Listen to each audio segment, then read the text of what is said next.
Hey, good evening and welcome to my regular Sunday night Heal and Thrive lives right here on my business page at 8 o'clock GMTV. I always say GMTV. I don't know why I do that. GMT.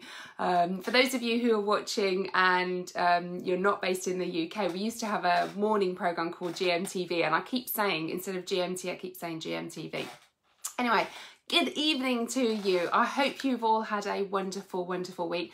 Mine has been so busy, lots and lots of clients, trying to get my online course up and running. And also my dog, those of you who've been watching me, hi Katie, will know my dog broke her paw a couple of weeks ago. So she's been biting her bandage off and it's been back and forth to the vet. So it's been a full-on week and now I'm hiding here in my study. I've got 5 kids in the house as well. Hi Carol, hi Jan, because my husband's got his 3 daughters here till Wednesday. And then there's my 2. Evening, Marta, and it's my daughter's birthday tomorrow as well. She's going to be 11. I can't believe I'm going to have an 11 and a 14-year-old son as well. So crazy, crazy. So after I finished on the live tonight, I'm going to go and put all the decorations up for my daughter for when she wakes up in the morning. But I hope you've all had a great week. So obviously, this is my public business page. Those of you who are regular here watching on a Sunday night will know I always say this at the start because this is my public business page. And again, I know from personal experience as well, when you're dealing with a narcissist, sometimes we like to keep things as private as possible. So please know if you comment on here, it will be visible to other people. If you are not in my private and free group on Facebook, Divorce and Breakup Support After Narcissistic Abuse, please either comment or pop me a message and I can send you the link and get you added to there. We're nearly at 3,500 women in there now as well. So, and it's an amazing group. The women in there are incredible. Thank you, Marta. Appreciate that as well. So if you're not in there, then please do let me know and I can get you added. I'm also really excited because I've got the launch of my brand new online recovery program, which is going to be going live on the 1st of March. Evening, Luann. And I've got it on pre-order at the moment for £97 or 3 monthly payments of £40. If you're in the US, Australia or anywhere else, it will convert to that currency when you go through with whatever payment you are doing, and you're going to get 9 modules with over 6 lessons in each module, covering all the way through from perspective to power to positivity. It's my signature 3-step recovery program, going back to your childhood, looking at those reasons why you ended up in those relationships, what is a narcissist, all the way through to going no contact, how do you do all of that, through to positivity. And that's looking at the 6 pillars of happiness within positive psychology that are going to really help drill down to help you not just bounce back but bounce forward after narcissistic abuse. So again, what I will do, oh Carol, you're going to love it. So if you buy it in the month of February, you do get nearly £400 worth of freebies as well, because I'm throwing in a couple of other courses for you. So once I've finished, I will put the link to that so you can have a read about it in the title of this video as well. But this is a really interesting topic this evening. And it's something that I get lots of messages about, because those of us who've come out of a marriage or we've broken up from a narcissist, we get really scared about what if we make that same mistake again? Oh, brilliant, Luan. You know, what if we go and meet a narcissist again? And certainly for me in my coaching and in the online program that I've got, all this is looked at in obviously far more detail, because ultimately we're not in a relationship with a narcissist for no reason. So ideally we want to address those reasons first and foremost.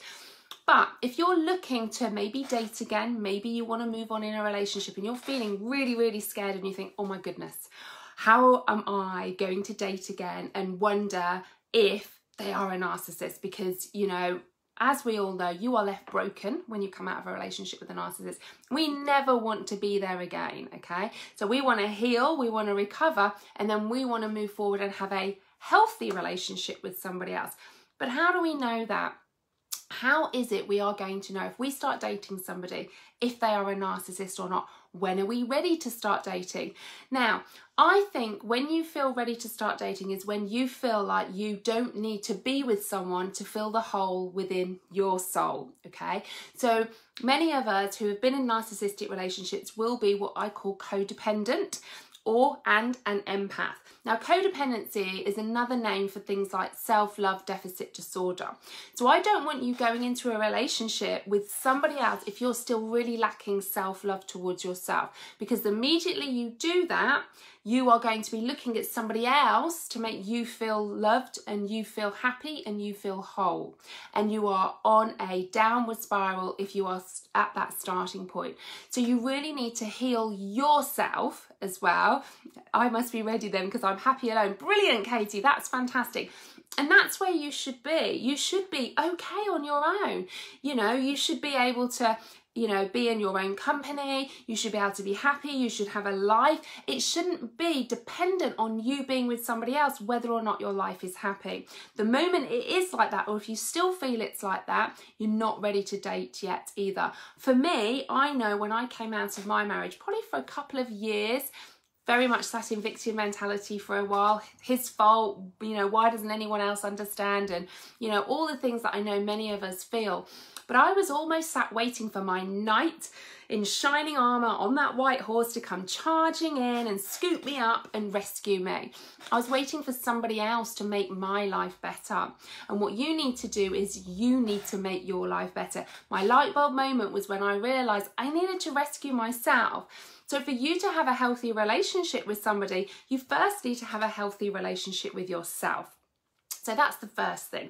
But when you do, when you're ready, how are we going to know? What red flags are we going to be looking for when we want to go out and get started dating again? So I've written 10 down that I was thinking about today, and I thought, you know, these were probably the main ones when I look back at my relationship with my ex, when I started dating again, what were the red flags? Now, we all know when you start dating a narcissist, they're going to behave in a certain way. You're not going to necessarily see it straight off. So what I've put together are really red flags, really things for you to be aware of. Now, I'm not saying one of these in isolation means you are dating a narcissist, okay? That isn't the case. But if you are finding in all 10 of the things that I'm going to go through with you this evening, with the people that you are started to date, if you're feeling in your gut that all of these, brilliant, Lucy, if you're feeling in your gut about something, trust your gut. Your gut is your second brain, okay? So you need to trust your gut. If your gut is telling you something, listen to it. I had a session with somebody yesterday actually about their gut instinct and about following through, because we stopped trusting ourselves. And I said, when has your gut ever been wrong? And the answer was never. So trust your gut, okay? So I'm going to go through these 10 things. If you can relate to this, maybe when you started dating your ex, then please, please let me know. When I went through all of these, pretty much I would say the majority of them was my ex-husband, and also some of them, which I'll tell you about when I'm going through, were ones when I started dating again as well. So Katie, I call it my spider senses tingling. If they tingle, run. I like that phrase. That's really good. Absolutely. Yeah, if you feel like you've got spiders over you and that, and you're all tingly, then phew, move on. Remember, we're in a world where there's billions of people, okay? You don't just have to fixate on one. So the first thing is you've met somebody, you're going out on a date with them, and then they start to tell you all their exes are crazy. This is a massive red flag. If you are dating somebody and they are continually telling you about, you know, their ex-wife or their ex-husband or whoever it is, you know, my girlfriends along the way, they've been crazy, they've been this, they've been that, that is a red flag. Now, I'm not saying that might not have been the case, because remember, I'm not saying that, you know, if you date someone like that, then that's it, they're a narcissist, okay? That isn't what I'm saying. But think about all of these collectively together to see then if there's a pattern forming when you're dating someone. And remember, you are in control of this. You don't need to date anyone you don't want to, and you can walk away. You are in control here. You have the power. Don't give the power to somebody else, okay? So if you are with somebody and they're telling you, absolutely, Jan, and we will get you there, and if they're telling you all of their exes are crazy, that needs to be a red flag. Why are they all crazy? Are they really all crazy? Or is this person a narcissist and actually they've gone away like you, because remember, you are crazy. Your ex will be going around saying that you are crazy. Yeah, Marta, me too. I ignored that as well with my ex-husband as well. You know, crazy exes, crazy ex-wife. I'm actually good friends with my ex-husband's first wife now, actually. And we're really, really good friends. And we connected on Facebook as well. So, but we're both crazy exes of my ex-husband. You know, she's crazy ex number 1 and I'm crazy ex number 2, and I'm sure there'll be a crazy ex number 3 at some stage as well. So remember, you guys are all the crazy exes right now as well. So Katie, what about if they won't talk about their past at all, but he did say everyone else's partners were crazy? Okay, so a little bit of red flags. If they won't talk about their past, that's okay to start off with, but how are you going to get to know somebody ultimately if they're not telling you about what brought them to who they are right now? Yes, of course, you take people at face value, but if you want to get to know them, their past experiences, their history, give you an idea and a correlation of what brought them to who and what they are right now. So the crazy exes is a massive, massive red flag. Now, don't get me wrong, you can have crazy exes, because ultimately I would date someone and say I've got a crazy ex because my ex is a narcissist, okay? But there's also other exes I've got that I wouldn't necessarily say that about, but obviously, so you have to put it in perspective in the whole parameter of what I'm going to go through. So the second one is you're making all the effort, okay? So let's just say, and lots of us nowadays, we might meet our prospective partners online. I know I certainly did. I'm remarried now and I met my husband online dating. Plenty of Fish, would you believe, for those of you who know in the dating game. And I met my husband on Plenty of Fish, which could be an interesting site to say the least, but there are good people out there, you know, and I know lots of people who've obviously met their partners online dating, but because of this, sometimes you end up meeting people that potentially might live a little bit further away from you. If you are finding when you meet somebody and you're arranging things that they're making you do all of the effort, so you're going to have to drive to them because of work commitments and they can't do this and they can't do that, these are red flags as well, because at the start of a relationship, it should be equal. You should meet halfway. Let me see. So Liz says, my husband always runs down his work colleagues, etc., runs his family down. Is this all part and parcel of a narcissist? It is. It absolutely is, Liz, because it's everybody else's fault. And this is what's called projection. So they're projecting onto everybody else what they think, because God forbid if everything was looked upon them. So yeah, absolutely. That is absolutely a trait for a narcissist. Gossiping and running down everybody else, you know, but nice as pie to their face, you know, really, really nice to their face, but behind their back, oh yeah, really, really running them down.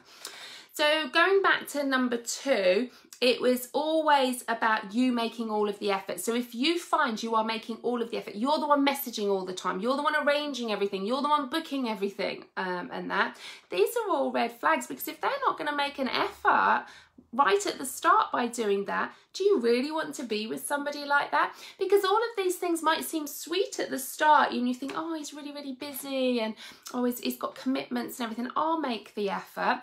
That might seem nice to start off with. Don't make it you feel paranoid, Liz. You know, this is why I like doing lives like this, because it gives you the power. The more understanding, the more knowledge that you have, this gives you the power to choose who you spend your time with. Choose to walk away, choose to be with. And that's your knowledge and that's where your power comes. Don't let it be paranoid.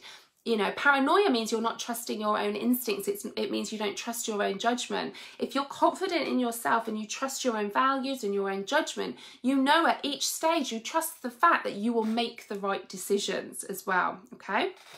So if you are with somebody and they're giving you excuses all the time and you feel like you're doing all the running, okay, which might seem okay and they've got reasons for that, you give it 6 months, you give it a year, you give it 3 or 5 years, it will absolutely bug you, okay? You don't want to be in a relationship like that. Choose to walk away. Now, if there are valid reasons on and off, that's okay. You know, again, we don't want to overreact, but if this is a continual pattern when you start dating, and I read some research a while ago and it was saying on average it's about 7 dates before you start to really notice the narcissist traits as well. So if you're starting dating, I get it.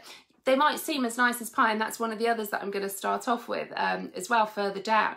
But ultimately, you know, learn to trust yourself so you know you'll make the right decisions and the right judgments at the right time as well. So let's see what Sarah says. He hardly ever had any friends.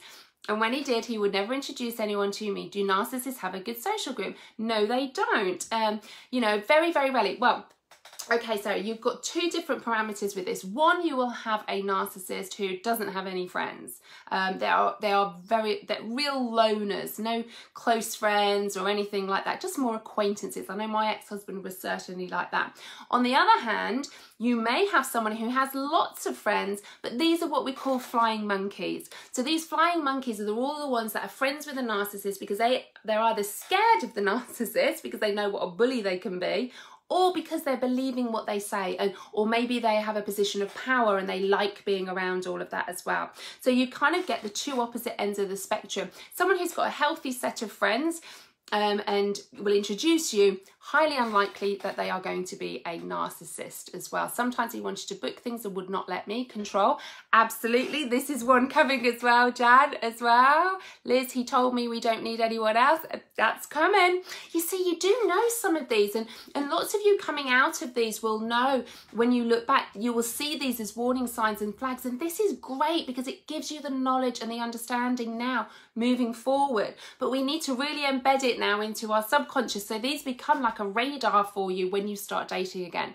Are there any questions we could ask to speed up knowing if the date we're with is a narcissist? Not really, Serena, because what you have to remember is the narcissist is a master of disguise. So whatever questions you ask, they're going to answer exactly how you want to be answered. So you could ask them something, they know what you want to hear, so that's exactly what they are going to say. You need to understand their actions speak louder than words, and you will start to see a pattern forming. A covert narc's likely to not have friends. More likely, Jan, absolutely. My ex was a covert narcissist and he didn't have he didn't have any friends and that. So yeah, absolutely. Coverts, which are, you know, the more kind of shy, insidious, victim-like ones, you know, more isolated, yeah, highly unlikely that they will have friends too. So remember, if you're making all the effort, then you need to kind of keep that radar out because it needs to be reciprocated. In a healthy relationship, you both want to do things, don't you? Not just one person. So number 3, after a few dates that you've had, the narcissist can start asking you in a very subtle way to maybe change your clothes. Or, you know, that colour really suits you. Or your hair looks really nice like this. And these are really, really subtle nuances. And it doesn't even need to be really overt where they're saying, you know, oh, change your hair, you should wear it like this. Doesn't really need to be like that. But these subtle nuances about you changing the way you look are all signs potentially that you are dating a narcissist, because what they are doing is they are seeing how codependent you are on them, because if you start changing them, then they're going to know that you are very, very malleable in a relationship, and the things that they say you will do. So these are all little tests that a narcissist will do by things about your appearance to see if you're going to start subtly changing all of that as well, and that's a real red flag. They should like you for who you are, whatever you look like, okay? Shouldn't be anything to do with you having to change your appearance to suit them. So number 4. Now this is a biggie, and you've probably seen on my videos that I've spoken about this one before. They start saying they love you and they've never felt like this before, you know, and very early on in the relationship as well. Okay, but said in a way where I thought it was a comment. Absolutely, Katie, it's a very subtle, it's a very, very clever way that they do that. So they start saying that they love you. I have never felt like this before. And, you know, and that for you sometimes, if you've maybe come out of another relationship, maybe you're codependent as well, someone saying to you that they love you and they've never felt like this and you're so amazing, makes you feel really, really good. Really, really good. Absolutely. Within a few days, I felt so uncomfortable. Absolutely, Katie. Same for me. My ex-husband got a tattoo of my name on his arm within 3 months of us meeting. And at the time, I remember thinking, wow, he must really like me. It didn't occur to me to think, how could he write my name on his arm and we've only known each other 3 months? But again, because I was a codependent and because, you know, I was lacking in my own self-love, somebody else doing that to me made me feel good. Okay, so Serena, what a codependent is when we are all born codependent, obviously, because we are reliant on our parents to feed us, clothe us, and teach us values and show us love. And the role of our parents is to move us from codependency to independency, okay? Now, another word for codependency, which probably you'll understand then, is self-love deficit disorder. And what happens is in our childhood, when our belief systems are formed in our subconscious, this creates then a blueprint and a map of how we are going to move forward in our life. So for me, I was an absolute codependent, not because my mum and dad were bad, because they weren't, and I loved them like crazy, and they were great parents. But my dad never said he was proud of me. I'd do gymnastics in the lounge and he'd give me a 9.99 recurring, so I never felt good enough. My mum was an empath and a codependent, so she put her happiness in everybody else's hands. So when she made somebody else happy, that would make her happy. Okay, so these were my role models. Yeah, I loved them to bits and it was an amazing childhood, but as a child that created my own belief system that I just wasn't good enough. So then when I'm in a relationship with a narcissist, I'm going to keep trying, because if I make him happy, then maybe I'll be happy. And this creates this whole cycle. And in my coaching, I always go back to people's childhoods to find out when and how and where that belief system was formed, so we can absolutely reform a new belief system moving forward. So you recognize you are worthy, you are enough, you are loved, with all of that as well. So absolutely couldn't live without you. But again, when you look at it now, you think, gosh, that was so soon. But when you're in that and someone's romancing you and you feel like all of that, you think, wow, that makes me feel so good. Okay. And that's exactly where I was. And I can obviously see that's where lots of you were as well. So Marta, your father used to criticize you. He still does. Okay. So that for you is that feeling of not feeling good enough, potentially. And again, if I was coaching you, Marta, I'd be taking you back to your childhood so we could understand where and how and exactly when those belief systems were formed to recreate new ones. And again, my online course, the Planner Program, goes into details with things like that and how you can do that yourself with questionnaires and things like that, so you can recognize, so that you realize you absolutely are good enough as well. So here we go, Jan. I had you get me, you are different. Yeah, absolutely. So Amanda, my mum would put me down, then on the other hand give me her secrets. I felt special then. Absolutely. You know, and this is what it's all about. I mean, Amanda, that literally in there is the reason why then I could understand why you ended up in relationships with a narcissist. So my first ex didn't care. He only cared for himself. So when my second ex said he loves me so very much, I was extremely happy. Absolutely. You feel good, don't you? You feel really, really special that someone's showering all this attention on you. Because remember, as a codependent, as a child, we just want crumbs of love. So if someone is showing us all of this love, we think, wow, we must be worthy, we must be good enough there. And that's why obviously we as codependents and empaths are attracted to narcissists. We're like magnets. So here we go. So if you don't have friends, does that make you a narcissist then? Absolutely not. I'm worried about myself now, haha. I thought I was an empath, now I'm unsure as I don't really have friends. Oh yes, my ex declared love within weeks. I remember thinking I must have something wrong with me as I wasn't there with the love at that stage. Okay, Lucy, I really want to reassure you about this. You are not a narcissist, okay? Narcissists have a tendency, and many of us go through this, I know I certainly did, where we start to question, am I the narcissist? This is all about the abuse, the manipulation, the control that the narcissist will exert upon you. And it's an absolute trait of theirs to make you, as the victim of narcissistic abuse, feel like that, okay? As an empath, you may not have friends because you've come out of a narcissistic relationship, okay? And again, without knowing what your childhood was all of like, it's not necessarily, this is why I say just because they've not got friends as a narcissist doesn't mean they are a narcissist. It's within the parameters of everything else as well. Just like for you, Lucy, you know, being an empath and a codependent, if you've had years of insidious emotional abuse, narcissistic abuse, you're going to lose yourself. When I came out of my marriage, I didn't have many friends, and actually the friends I had are no longer my friends. I've created a whole new set of friends because I realised some of those friends were narcissists as well. So I really want to reassure you, Lucy, you are not a narcissist. This is a now catalyst for you to restart and redo and audit your life with who your friends are, because when you are whole, when you are coming from a place of self-love, you're going to attract the right people into your life as well, you know, and that's such a massive thing for you to do. So my mum was hot and cold and had favourites, classic signs of creating codependent children. My ex was a narcissist and psychopath, told me and my family were evil and isolated me. He told me to leave my job as the economy was going to crash. It hasn't. Absolutely. You know, some of the things that the narcissist will say will be extremely manipulative and controlling like that. But again, if you're in that situation where you've had years of that abuse and you feel like you've lost your sense of self, you know, people will do this and that. So Marta, my ex projected everything on me, saying I was the narcissist and everything bad happened was my fault. See, Lucy, it is a very common trait where the narcissist will make you believe you are the narcissist. You know, if you start saying to them, I think you're a narcissist, highly likely they're going to come back and say, I'm not the narcissist, you're the narcissist, okay? Because it's like a back and forth. We're going to trump you against this and everything else, okay? So please don't worry. And Marta, I can tell, obviously, you know you're not the narcissist. Gaslighting, absolutely. It's all about the craziness and the manipulation. Had the same problem, left me with debt and told people I took his money and mistreated him. Absolutely, Marta, that's one of the hardest things I think many people deal with coming out of a relationship with a narcissist, what they go around telling other people that you know isn't true. I wanted to go around with a megaphone following my ex when he spoke to people and say, this isn't what happened, let me tell you the truth.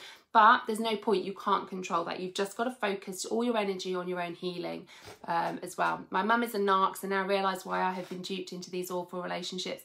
Absolutely, you tend to find if one parent is a narcissist, one is a codependent, you will tend to find the children will be one or other the same. And you ladies are all amazing because you recognise all of this. You're going to break this cycle. You're looking at why you feel like this. You're gaining understanding. So this cycle down to your children is going to stop, you know, and you should all be really proud of yourself for that. Katie, I've been told I'm not a narcissist or the abuser, yet I always think, how do you know that? Okay, so this is the sign again of the abuse that you have suffered, Katie, that you're even thinking this, okay? I've done a video on YouTube. Go to my YouTube channel and there's a video on there, am I suffering from narcissistic abuse syndrome? And I always say to people that, because very often we look at, are they a narcissist? Are they a narcissist? And we want to label the ex as a narcissist. And I always bring it back. If you are unsure, how do you feel? What were you feeling? What have you been through? So Katie, I really advise you, go and watch that video, Have I Got Narcissistic Abuse Syndrome? Because all of those things that I go through, I am sure you will relate to, and you will know that you then have been the victim of narcissistic abuse, okay? That it's not you who is the narcissist. Yes, Marcia, it's horrible. I had to get a debt relief order. I'm cautious of men. Nothing wrong with being cautious of men, Erica. And that's why I wanted to do tonight, because ultimately the more confident you are in yourself, the more confident you are in your values, your core beliefs, and the more confidence you feel, you trust your own instincts, you trust your own decisions, you trust the moment you feel it's not right, you can choose to walk away. You're not going to choose to stay and make it all right anymore. That is not going to happen in your life anymore. And this is where all the healing starts, from looking at the reasons why, coming through to the red flags when you start dating as well. I got told I was crazy, Marta, I've Hashimoto's and brain mist.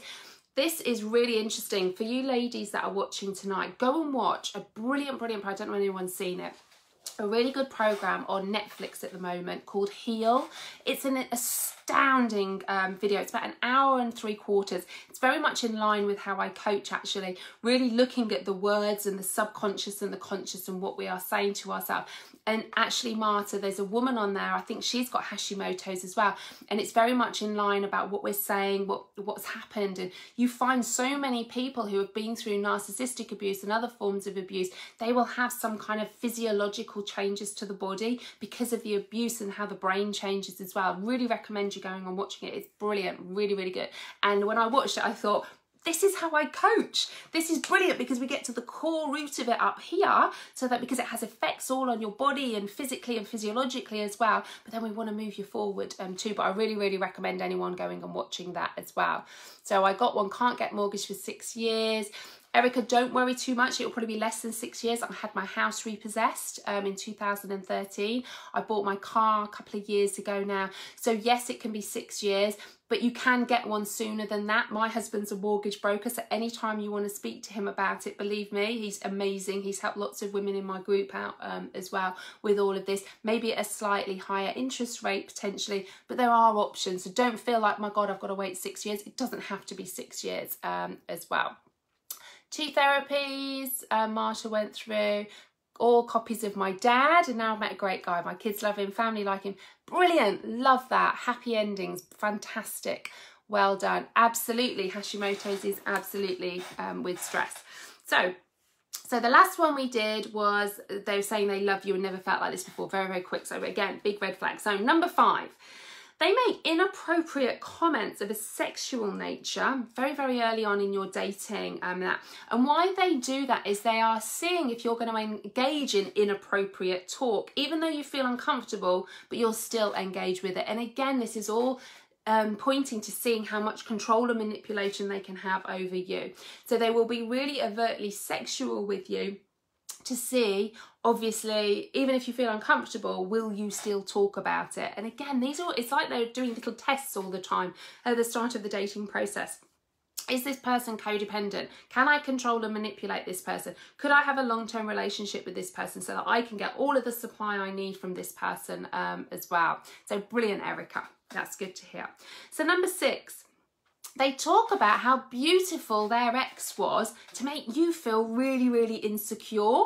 Really insecure. This is all part of really triangulation at the start of a relationship as well. So, you know, they will say how beautiful their ex was. You're going to feel really, really insecure, and you're going to try even harder then for you to make the relationship work, because you think, well, he must be amazing then, so I must try even harder. And again, this is all part of the triangulation very early on in the relationship for you as well. So, you know, this is really, really important for you to understand, you know, that if they are starting to compare you early on with an ex-partner to make you feel insecure and uncomfortable, these are all red flags. You shouldn't be feeling like that. You know, at the start of the relationship, this is where you should both be making each other feel amazing and having butterflies when you are seeing each other. Not that they're bringing up their ex all of the time about how amazing they were or how sporty they were or how this they were, comparing you and making you feel really insignificant and insecure. So mine had lunch dates with female work colleagues. Is that like number 7? Okay, it isn't, but that really sort of goes hand in hand with the one I've just said, actually, Serena, about the triangulation. So having lunch dates with female workers to make you feel insecure, to make you kind of think, oh gosh, what's he talking about? What's he doing? And everything else as well. And these, again, are all red flags to be looking out for. Definitely I've dated controlling men and dumped one as he was talking about himself. He disliked me talking about my friends and family. He was not very nice, had sexual perversions. He was a real odd OCD control freak. I ended it. You often find actually narcissists will have forms potentially of OCD, addiction. So they might be addicted to drugs, to alcohol, to gambling, shoplifting, you know, because they want to get that adrenaline rush. And that's actually quite common in narcissists to have some kind of addiction or OCD or something as well. So mine said early on he thought she would have him back. Why did I not see that as a red flag? Hindsight's a wonderful thing, Jan. And that's the thing, you know, doing lives like this and you ladies understanding all of this means that you moving forward, you're going to know all of this. You're not going to ever be in a relationship with a narcissist again. And you know that, okay? Because there's me helping you, there's each other supporting each other. You're being proactive in your own healing and your own knowledge as well. I heard that I was the most beautiful in the world and he was extremely jealous, not only about men, but about other people generally. Absolutely, because ultimately he wants to be the centre of attention, not you, Marta. So the next one is, and again, almost kind of what we were talking about. Oh, thank you, Louise. I love that. I've had an unexpected tearful day, even 18 months on, but your broadcast and support make me remember that I'm not crazy. No, you are not. And I've not been crazy and wrong about my whole situation, and it's never been me. It's never been you. You're amazing, Louise. You really are an incredible woman. You know, absolutely. Just remember, be kind to yourself. Be compassionate to yourself. When you've been through narcissistic abuse, you know, it does leave you broken. Little tiny steps. You know, all the research has shown that if you stand at the bottom of a mountain and look to that top of that mountain, it looks like a great big mountain. But if you've got people around you and you're not alone, that mountain will seem 20% less, okay? And research has shown that. So Louise, you are not on your own, okay? We're all here to help and support you as well. So super aware, Katie, me too, Louise. Okay, so I am sending you all, those of you who've had a really rough day, which you can, it's like a roller coaster, isn't it, coming out of a narcissistic relationship. You know, I used to start my days on my bathroom floor having a panic attack and self-harming. You know, I know what it is like, and I don't underestimate when you have days like this whatsoever. But remember, it's a day. Tomorrow is another day, okay? Just get through today and then deal with tomorrow. Now, wow, this is great. Proves everything about X. Now onwards and upwards. Absolutely, Emma. Onwards and upwards. Love that. So number 7, they are overly charming and romantic, okay? Now, don't get me wrong, I love a bit of romance, okay? I love romance at the start of a relationship. I think that's what it's all about, isn't it? For you to feel special, giving and receiving as well. But if you have somebody who is overly romantic, literally almost like they're in competition to, you know, absolutely shower with you with stuff. And another biggie with this as well is that they do it when you are with your friends or with your family, so that all your friends and family will start to say, oh, he's amazing, oh, isn't he so nice? But they do less in private with you. If they're doing lots of romantic gestures, you know, I get it, they can send flowers to your work and things like this, I understand that. But if that's all they're doing, where it's in front of other people, so that other people start to say to you, oh, they are so nice, and then you're coming back to them saying, oh, thank you so much for the flowers, everyone at work think you're so amazing and wonderful, you're just feeding their supply and everything. Now again, you may have a healthy person doing this for you, sending you some flowers. But if they're continually doing it with lots of the other 10 signs that I'm going through as well, these are all red flags, and these are where your radar needs to be going off as well. So when I date, I keep firm boundaries. Absolutely, boundaries are key in all of this as well. So yes, my ex was like this, OTT, yeah, you know, and mine was too. He flew down from Manchester to come and see me. I think that was the day after we met, you know, and at the time, again, me, Miss Codependent, thinking, oh, wow, he must really like me. He's flown all the way down and everything, not thinking red flag, red flag, red flag. How can he do that? Hasn't he got a life up there and everything as well? So much, so true. He didn't have a job and bought me over 30 roses. I only work to make ends meet. Absolutely. And this in isolation can be nice, but if there's lots and lots of this in conjunction with everything else, these are all red flags and things for you to be looking out for. Number 8. This was a biggie for me. They tell you how to handle your children. Now, this wasn't my ex-husband, so to speak, but when I came out of my marriage and I started dating again, there was probably, before I got married, there was probably one other guy that I had a longer term relationship with, about 6 months. And this particular person was probably what I would thought, well, you know, it's somebody who came in, swooped me off my feet, probably doing lots of the things I've been going through. But one of the things that was a real red flag to me, and the main reason actually why I ended that relationship, was he started telling me how to parent my children. He started to tell me which schools to put my children into, and researched and said, no, your kids should go into this school. Now, anyone who knows me knows I'm very education conscious, but I'm equally, you know, the happiness of my children is my #1 priority. And my kids are very clever. I clearly take after me, not their dad. But this particular person was telling me which schools for my children to go to. And I'm really litigious about what schools my kids go to. I research it. I, you know, like everything, I research everything. I'm a researcher. So I look at all the pros and all the cons, and I like to gather all the information before I make a decision. But he was telling me all of this about which schools my kids to go to, and I'm thinking, no. And the more I kept trying to say, the more he kept saying these things to me.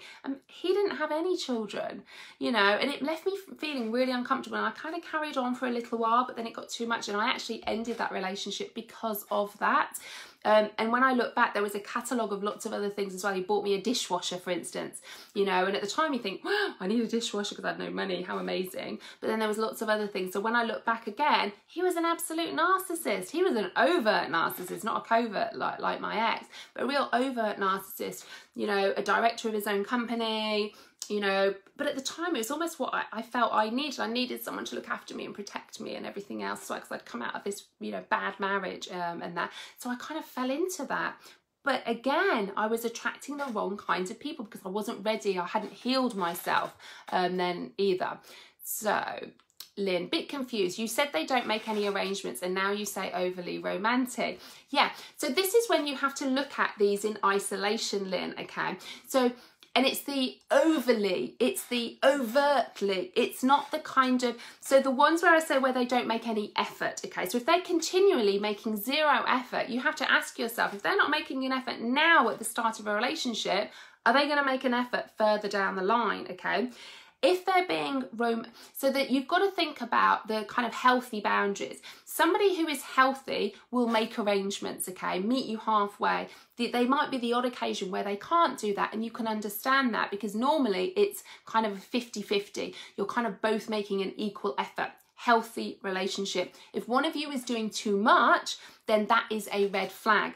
Equally, when they're being overly romantic and charming, if they're continually being like that in front of other people, and it's all about how they look to others as opposed to just making nice gestures to you on the odd occasion, because ultimately, again, if they're continually throwing gifts at you and everything, that's not healthy. As much as you might like it and think, well, this is quite nice, it's actually not healthy, because that means that individual doing that to you, that's a red flag that they keep doing that. Why are they doing that? Are they trying to ensnare you, to hook you in? Are they trying to look good to your friends and your family? So all of these things, Lynn, are things for you to think about. You know, someone who's not making the effort, why aren't they making the effort? Is it a pattern? Someone who's being overly romantic, is it just they did one gesture, or is it continual in front of lots of people? So it's all about looking at things in isolation and then over a period of time as well. So I hope that makes sense with all of that.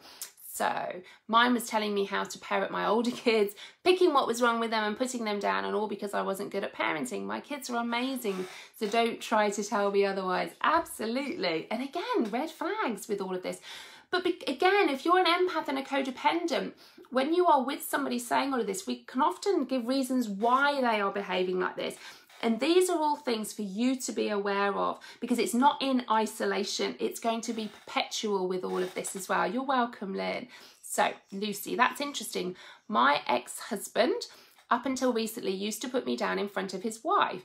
He would say stuff like, look at you and look what I have now. And goodness, Lucy, you shouldn't wear those earrings. Are you poor? Don't wear that again. Oh, wow, Lucy. One day, though, I realised I needed to stop co-parenting ASAP, or I was going to go mad. I used to come away feeling so worthless, so I knew it had to stop. So this year I started new and prevent any contact where possible. Perfect. You can't co-parent anyway with a narcissist. You have to parallel parent. You've both got to disengage. You've got to look after your mental health there. You've absolutely highlighted there one of the other ones that we were saying about, you know, putting you down. So, and that triangulation and everything too. And again, massive red flags of narcissistic abuse. Yeah, absolutely. Log events with things. When you're dating with somebody, I do a really good exercise with my clients actually when they're ready to start dating, and it's 5 different buckets, and it's looking at your individual values and how full that person you're dating fills your bucket. And if it's under an 8, you need to start questioning, is this a relationship that you want to continue? Is it a Mr. Right or a Mr. Right now? Just for a bit of fun. But again, you're the one in control of all of that. So number 9. They love talking about themselves and putting others down. So we've kind of touched a little bit about this right at the start of the video. So if they are somebody that loves talking about themselves, so you're dating and it literally is the conversation, I'm so amazing, you know, my work this, my kids that, my, and they're not asking you about you getting to know you, which is a healthy relationship. Red flags, okay? Of course, there's got to be opportunities where you're both talking about yourself, but if this is a continual pattern again, then these are going to be red flags. Equally, if they start really bad-mouthing other people, classic narcissists will be really nice to somebody's face, and then behind their back just slate them to you. So you might have somebody, I had a client the other week actually who was saying, you know, that they would be really nice to their face, to neighbours, and then come in and just slate them as well. And ultimately, these are all red flags. If they're being really nice to somebody's face and then coming in and slating them, and this is a continual pattern. Now, don't get me wrong, you might be polite to somebody that you don't particularly like just because you don't want a conflict, and then come back and go, oh God, I don't really like them. But again, if there's a pattern of behaviour that all they seem to do is be nice to people and then slate them, and be nice to people and then be horrible about them, gossip about people and then be horrible about them, these are all red flags as well, because what they're doing is they are bringing it always back to them. And the more that they can focus on other people and be horrible about other people means the spotlight is away from them, and because they don't want to look in the mirror about their own lack of self-worth as well. I think my bucket had holes because he certainly didn't fill my bucket. Do you know what? It's a really interesting exercise when I do this K2 with my clients, because I often do it and I get them to do the bucket test about their ex, and it's often 0, 1. But again, when we're codependent, we will stay in that relationship because we think we can fix it all as well. So we need to understand all of that as well. My ex did that all the time. Yeah, absolutely, Caroline. Again, you know, when you're in that relationship, you just think it's the norm, but actually these are all red flags, and all of these sort of culminating in together, particularly when you start dating, you know. If this is a pattern, you know, if you're out dating right now and pretty much the majority of the things that I have been saying, you're going, oh my God, that's who I'm dating. Just have your radar out there. Just be aware, okay? Just be aware to trust your gut. So number 10, and I suppose this is kind of the pinnacle of everything, trust them before you let them touch you, okay? Very quickly, we can sometimes fall into a sexual relationship really quickly because we're feeling really, really vulnerable. Maybe, you know, we haven't had sex for a while, or maybe we, you know, we see that as a form of our worthiness, okay? But the moment you start going down that route, you will become more emotionally involved with somebody. And that makes it harder for you to keep your boundaries, to keep that radar up there as well, because you start to become emotionally connected to that person.